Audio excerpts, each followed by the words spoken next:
আজ আমরা পরিসংখ্যানের টপ 5টি এমসিকিউ করবো। কম্পিউটারের সাহায্যেও এগুলা করতে পারবো, তাই আমি তোমাদেরকে অনুরোধ করবো তোমরা কলম এবং খাতা দিয়ে আগে এগুলো প্র্যাকটিস করো, তারপর অবশ্যই তোমরা ক্যালকুলেটরের সাহায্যে এই অঙ্কগুলো করতে পারবে। তাই প্রথম আমরা এই অঙ্কগুলো করার চেষ্টা করব। পরিসংখ্যানের সবচাইতে গুরুত্বপূর্ণ এবং টপ 5টি এমসিকিউ, এগুলো দেখো। প্রথম এমসিকিউটি তুমি দেখো খুব ভালো করে।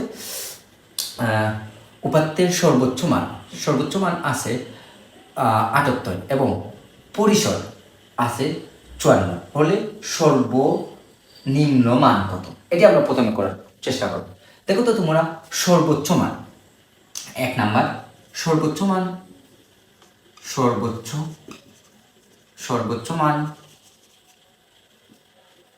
78, তারপর পরিসর 54।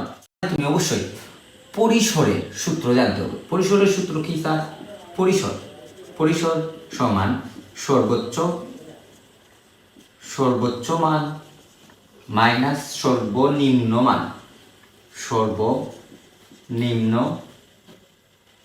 মান প্লাস ওয়ান অর্থাৎ 1। তোমরা এটি 1। এখন তুমি পরিসর দেখো তো, পরিসর কত? পরিসর হলো 54, সর্বোচ্চ মান 78 মাইনাস সর্বনিম্ন মান আমরা জানি না, সর্বনিম্ন মান আমরা বের করতে হবে, নিম্ন মান, তারপর প্লাস 1 বা 54 অবশ্যই এটি প্লাস, সাইড চেঞ্জ করি মাইনাস, সমান 78 সর্বনিম্ন মান। এখন তুমি এটা থেকে এটা যদি বিয়োগ করো তার মানে অবশ্যই 53 চলে আসে, তারপর 78 মাইনাস সর্বনিম্ন মান। এখন তুমি যদি বা দেখো সর্বোচ্চ মান কি, আমি সাইড চেঞ্জ করবো, তার মানে সর্বনিম্ন মান সমান 78, এটি প্লাস, সাইড চেঞ্জ হবে অবশ্যই মাইনাস। এখন তুমি ক্যালকুলেটরের সাহায্যে এটি বিয়োগ করে দিই। ক্যালকুলেটরের সাহায্যে যদি তুমি বিয়োগ করো অর্থাৎ 78 মাইনাস 53 25 বেরিয়েছে 25, তার মানে সর্বনিম্ন মান হলো 25। তোমরা খুব গুরুত্ব সহকারে এটি করার চেষ্টা করবে। আর যদি তুমি এটি বুঝে থাকো তাহলে তুমি অবশ্যই ক্যালকুলেটরের সাহায্যে খুব তাড়াতাড়ি করতে পারবে। আগে তুমি বোঝার চেষ্টা করো, তারপর তুমি ক্যালকুলেটরের সাহায্যে করো। প্রথমে আমরা 1 নম্বরটি শেষ করেছি, এখন আমরা 2 নম্বর করব। এই 2 নম্বরটা একটি খুবই গুরুত্বপূর্ণ। 2 নম্বরটি তোমরা খুব গুরুত্ব সহকারে করার চেষ্টা করবে বা বোঝার চেষ্টা করবে। দেখো তো 1 থেকে 19 পর্যন্ত মৌলিক সংখ্যাগুলোর গাণিতিক গড় কত? 1 থেকে 19 পর্যন্ত মৌলিক সংখ্যাগুলোর গাণিতিক গড় কত? তোমরা অবশ্যই মৌলিক সংখ্যা জানো। তোমরা সবচাইতে ক্ষুদ্রতম মৌলিক সংখ্যা হলো 2। তার মানে আমরা গড় বলেছে, তার মানে আমরা লিখবো গড় সমান সবচাইতে ক্ষুদ্রতম মৌলিক সংখ্যা হলো কত? 2। তারপর হলো 3, তারপর 5, তারপর 7, তারপর 11, তারপর 13, তারপর 17, 19 বাই। দেখো তো গড়ের ক্ষেত্রে অবশ্যই তোমরা কয়টি সংখ্যা এটি দ্বারা বাদ দিবে? 1 2 3 4 5 6 7 8, তার মানে 8। এখন যদি তুমি ক্যালকুলেটরের সাহায্যে সবগুলা সংখ্যা যোগ করলে তোমার 77 আসবে। 77 ভাগ 8। তুমি ক্যালকুলেটরের সাহায্যে এটি ভাগ করে ফেলো। যদি ক্যালকুলেটরের সাহায্যে এটি ভাগ করো 77 ভাগ 8, তার মানে তোমার উত্তর আসে 9.625। এটি হবে তোমাদের গড়। এখন আমরা 3 নম্বর অঙ্কটি করব। 3 নম্বর অঙ্কটি করার জন্য আমাদের যে কাজ করতে হবে সেগুলো হলো, প্রশ্ন হলো 2 10 5 1 0 7 3 4 সংখ্যাগুলোর মধ্যক কত? এটি করতে হলে আমাদের প্রথমে যে কাজটি করতে হবে, মধ্যক কত মানের ক্রমানুসারে সাজাতে হবে। মধ্যক মানের ক্রমানুসারে সাজাতে হবে, অর্থাৎ যদি আমরা এই সংখ্যাগুলোর মধ্যে সবচেয়ে ছোট সংখ্যাটি দেখি, তার মানে 0, তারপর 1, তারপর 2, তারপর 3, তারপর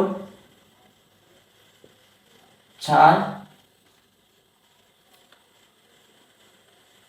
5, অবশ্যই 6 এখানে নেই, 7, তারপর 8 নেই, 9 নেই, 10, তার মানে 10 সাজানি শেষ হয়ে গেছে। তারপর 1 2 3 4 5 6 7 8, 1 2 3 4 5 6 7 8, তার মানে মধ্যক 8টি জোড় সংখ্যা। জোড় সংখ্যার অবশ্যই একটি সূত্র আছে।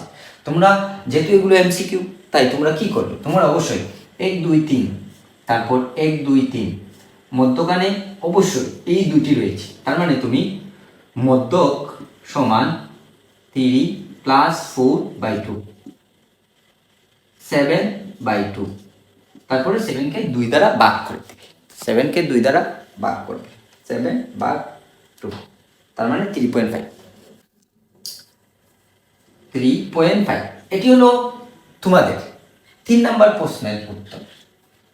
হ্যাঁ, এটি হলো 3 নম্বর প্রশ্নের উত্তর। 2 নম্বর প্রশ্নের উত্তরও শেষ। এখন আমরা 4 নম্বর প্রশ্নটি করব। 4 নম্বর প্রশ্নটি কি? 4 নম্বর প্রশ্নটি হলো এই সংখ্যাগুলো উপাত্তগুলোর প্রচুরক কত? প্রচুরক কাকে বলে? যে সংখ্যা সর্বাধিকবার থাকে তাকে প্রচুরক বলে। তার মানে আমরা দেখতে হবে এই সংখ্যাগুলোর মধ্যে সর্বোচ্চ বার, সবচেয়ে বেশি বার কোন সংখ্যাটি আছে। দেখো তো তোমরা, 9 আছে একবার, তারপর 7 আছে 2টি, তারপর 15 আছে ও 2টি, তারপর 10 আছে 1টি, 2টি, 3টি। তার মানে সর্বোচ্চ বার, দেখো তো তোমরা, সর্বোচ্চ বার এই 10, অর্থাৎ প্রচুরক হবে 10, কারণ 10 সবচেয়ে বেশি বার আছে, অর্থাৎ 3 বার আছে।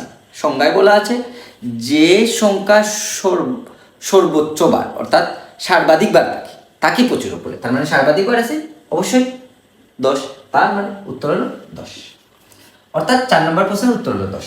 তারপর তোমাদের সবচাইতে গুরুত্বপূর্ণ একটি এমসিকিউ হলো 1 থেকে 22 পর্যন্ত স্বাভাবিক সংখ্যার মধ্যে 3 দ্বারা বিভাজ্য সংখ্যাগুলোর মধ্যক কোনটি? 3 দ্বারা বিভাজ্য সংখ্যাগুলোর মধ্যক কোনটি? এই 3 দ্বারা বিভাজ্য সংখ্যা এটা অনেকে বুঝে না, অর্থাৎ 3 দ্বারা 1 থেকে 22, দেখো তো তোমরা 5 নম্বর প্রশ্নের উত্তর হবে 1 থেকে 22, এর মধ্যে 3 দ্বারা ভাগ যাবে যে সংখ্যাগুলো, এই সংখ্যাগুলোর মধ্যক বের করার কথা বলেছে। তার মানে 1 থেকে 22 পর্যন্ত, দেখো তো তোমরা 3 দ্বারা ভাগ, তার মানে 3 মধ্যক যদি আমরা বের করতে চাই, তার মানে 3 একে 3, তারপর 3 2 6, তারপর 3 3 9, তারপর 3 4 12, 3 4 12, পরে 3 5 15, দেখো তো প্রত্যেকবারই 3 দ্বারা ভাগ যাচ্ছে। তারপর 3 6 18, তারপর 3 7 21, এগুলো হলো 3 দ্বারা বিভাজ্য সংখ্যা। এখন এগুলোর মধ্যক কত? তোমরা অবশ্যই সঠিক উত্তরের জন্য 1 2 3, তারপরে 1 2 3, মধ্যখানে 12, তার মানে মধ্যক হলো 12, এটির উত্তর হবে 12। এই 5টি এমসিকিউ ক্যালকুলেটরের সাহায্যে খুব দ্রুত করতে পারবে। অবশ্যই 10 সেকেন্ডের ভিতরে তুমি করতে হবে, তাই তুমি আগে এগুলা প্র্যাকটিস করবে, অবশ্যই প্র্যাকটিস করলে তুমি অবশ্যই পারবে। সবাইকে অনেক অনেক ধন্যবাদ।